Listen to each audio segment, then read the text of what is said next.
Hey everyone, welcome back to Tech Savvy. Today I am going to show you that how to hide your following list on TikTok.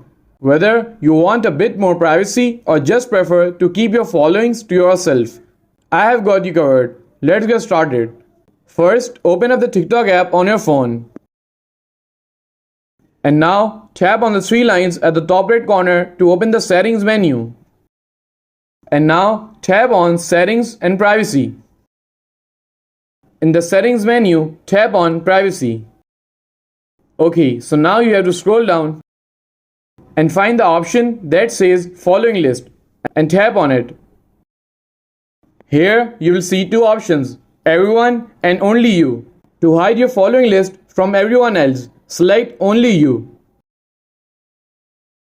And that's it. Your following list is now hidden from everyone except you.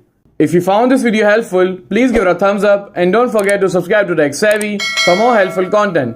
And I will see you in the next video. Thanks for watching.